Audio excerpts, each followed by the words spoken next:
Well, we're driving around. What's this area called again? Daytona? No. Fort Lauderdale. And I think we're on our way to Boca Raton. I'm not really sure. We're going to get a bite to eat. Everybody was up relatively early this morning. Amy needed a little time. She was a little sick yesterday, but felt better today. Kids need a little time to sleep in. I had to slide down and do my presentation at the HHI AGM, and that went really well. You know, Sunday was great. I got to watch Kenobi race. He raced good. I was very happy with him. Monday, we were just trying to catch our flight and get underway. And most of the racing took place in the afternoon, so there wasn't really a lot to update. And then this morning, obviously, I wanted to do a video, but this was in the vehicle we rented. So I had to wait. I had a lot of fun doing the presentation. It's been a long time since I did any live public speaking. You know, I do these videos all the time. It's a lot of fun.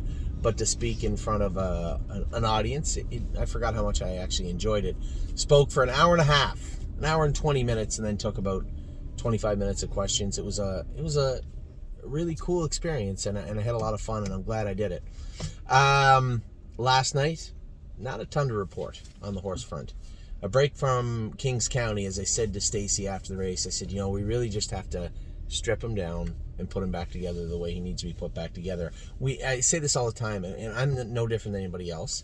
You fall into that trap. Well, I know the horse because I've had him forever. Not the same horse. And somebody'd ask me, well, Kings County, is there something wrong with him? Is he just not a good horse anymore? No, I guess that's a fair question if you don't know. But these horses go through these peaks and valleys, right? And when you have Kings County coming back, to me, it looked like he was trotting okay, but he looked very pacey in the first turn. I looked at Amy, I said, he's not making it around the track. And he ran in the second turn. But it didn't look like lameness to me. It looked like mechanics. Now, obviously, some soreness and aches and pains can lead to that discomfort. That can lead to what we're looking at. But it didn't look like lameness to me. Just looked like we got to give him a little help to get around the track. Now, Stacy had done a little vet work to him today. They're going to requalify him on Friday. And I think we're going to race him at the Meadows. Maybe just send him up to Tim and give him some time. Stacy's going to focus on getting Spitfire back going. And I think Brett just got him and that's twice now. We got him in a tight spot and he'd made a break in the last turn. We just have to look to avoid those. That's not me trying to coach Brett or say, hey, this is what you need to do. He knows that. I don't have to tell him. But when you got the 8 hole and you're just trying to get money and scab a check best you can for everybody, it's not, Ollie, I know. It's not, it's easier said than done. So I know there's a lot of people out there saying, oh, another break. This not the last time we're going to see breaks. Now, hopefully we don't see very many of them in the same position.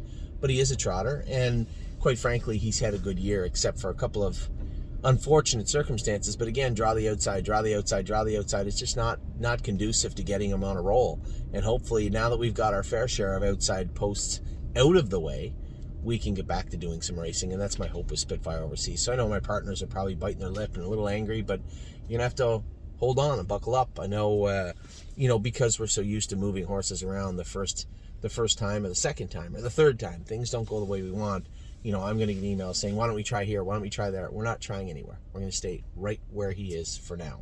So I do appreciate the emails, and they're all very polite and constructive, but we are going to stay the course. I think the biggest thing is try not to draw the 8 hole and end up having to feather him through the inside and end up into blind switches the way we did. But what are you going to do? Brett's doing the best to try and get us the most money he can, and I certainly don't begrudge him for that. The Kings County thing, I think, is just a minor tweaking with him, and we'll get him back on the straight and narrow. And that led us to Renegade Gypsy. Again, he hates being first over, but he really hates getting away last also. So, again, not the perfect situation for him to be in, but what are you going to do? You're going to play the hand you're dealt, and that's exactly what Chris did. So, didn't start the day off the way we wanted. I believe we had 2 breaks and a last place finish, or a second last place finish. Not really what we were looking for. Then we got to Mohawk. I thought James, I don't mind James, cutting loose collector like that. To me, it looked like maybe we still have a tiny bit too much weight on him up front.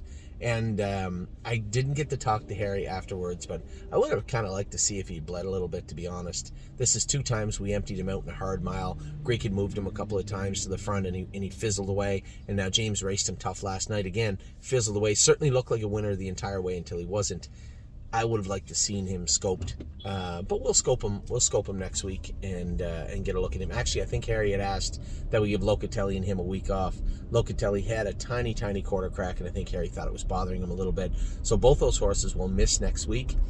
Enter White Tiger, obviously, and a couple of the other horses. Had an update from Dominic today. I know he had put Oakwood Cowboy in to qualify, but he thought he may have to miss this week. He also had a pus pocket that looked like it partially popped. Now, usually when you have a horse pop a quarter crack like that, they'll look a little bit sore.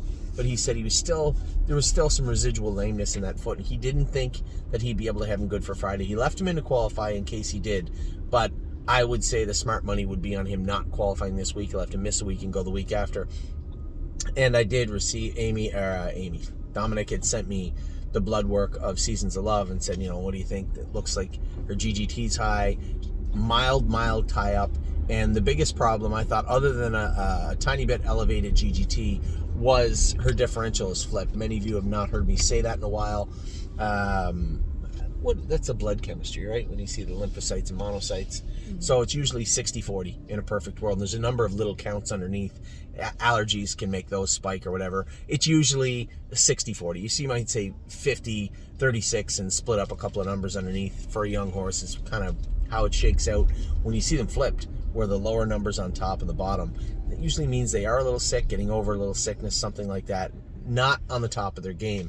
The blood work I looked at was definitely a horse that had a little bit of tie-up, which would have pointed, maybe helped, been a component of that lackluster qualifier. And then when you factor in that flip differential, yeah.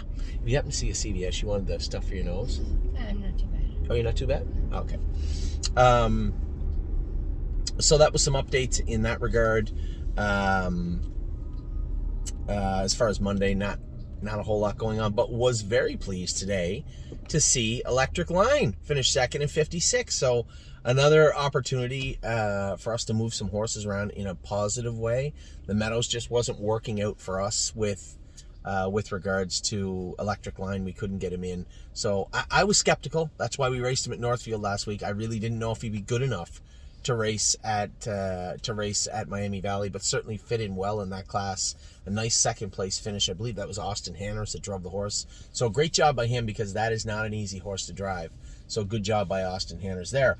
So not the start to the week we wanted, but we still have lots going on. We get some horses tomorrow. I'm interested to watch Oh Snap You in her first start. More interest actually to watch No Chance in Hill Race.